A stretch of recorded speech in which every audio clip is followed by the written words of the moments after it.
Hey, good morning, and welcome to week 6 of our course. Hope it's been a good week for you. This week in the class, we're going to be looking at N.T. Wright. He's talking about prayer, and he's talking about worship and what those things mean for Christians. Many of you know, especially if you grew up going to church, that Christians meet together, gather together to worship God as a community. Christians also will regularly pray on their own. Sometimes they'll have what they call devotional time, meet with God on their own in the morning. Many Christian families will give thanks to God for food and for provision before meals. Different church brands, different kinds of Protestants, different groups within Catholicism have some different practices that they use in terms of meeting with God as a group or one-on-one. So anyways, I hope you find the right materials interesting. Likewise, this week we're going to be talking about pain and suffering and a Christian response to pain and suffering.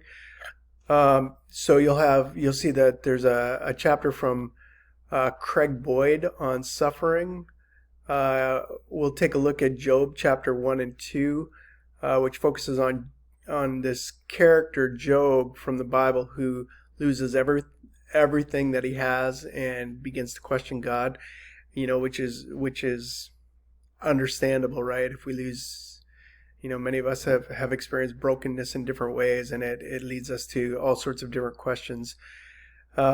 In the Boyd reading, this is a chapter that comes from a book, Letters from a Skeptic, and it's letters back and forth between Craig Boyd and his dad. Greg's dad lost his wife unexpectedly, and with that he lost his faith. And so Greg and his dad write letters back and forth talking about faith and brokenness and loss and where's God in the midst of all of it. Most students that I have find this to be both interesting and helpful to think about. 1 Corinthians 13 that you have talks about love being a real Christian response. This is a letter written by a guy named Paul 2,000 years ago to a church in a place called Corinth in Greece.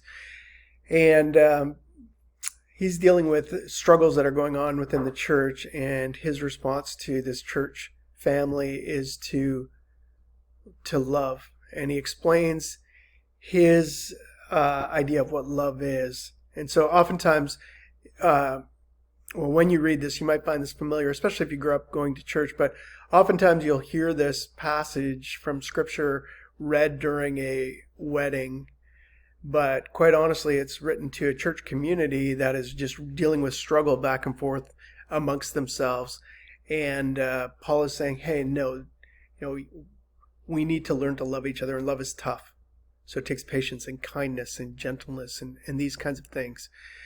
You'll have a reading also from Thomas Aquinas, a very famous medieval Catholic scholar. He's writing on original sin. And I think you'll find that to be an interesting reading. Keep in mind that some of these writings, such as Aquinas and from your textbooks, Wright and McGrath and others, you'll want to take note of those as you start to get ready to write your final paper in a week or two. For this week, I do remind you that we have the visit to a worship service. And I want to remind you that that paper, first off, is due Sunday night. I think I've got it due at 11 o'clock on Sunday night for you.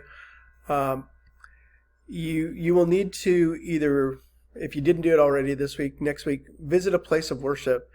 It just needs to be something different than what you grew up. So, for instance, if you grew up Catholic, then you could go to any kind of Protestant service. There's 44,000 different kind of Protestant churches. You could go to a synagogue. You could go to a mosque if you'd like.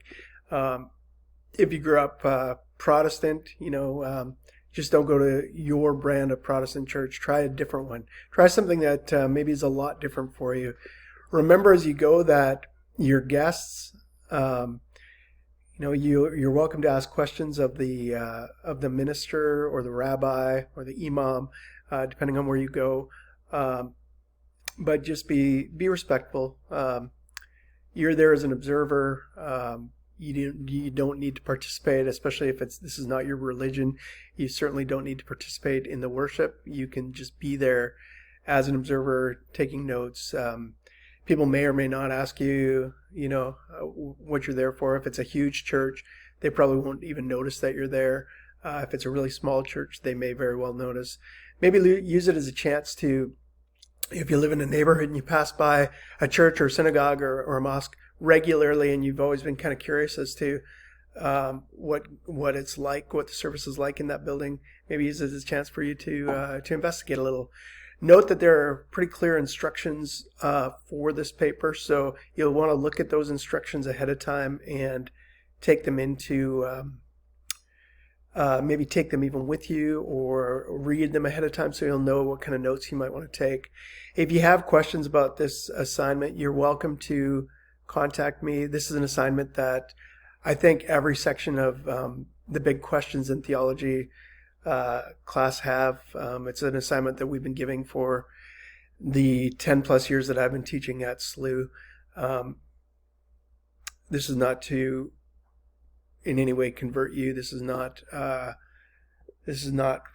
a chance for you to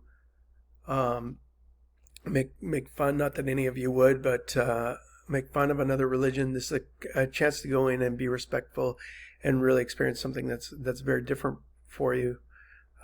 So again, if you have questions, please feel free to contact me. I hope you have a great week this week. Look forward to seeing your work in the discussions. I'll get your discussions from this week graded earlier for you than last week. Sorry, it's been a busy time. I'm teaching 5 courses this semester, so it's pretty busy. Anyways, as per always, if you have questions or concerns, please feel free to contact me. Thanks, and again, have a great week.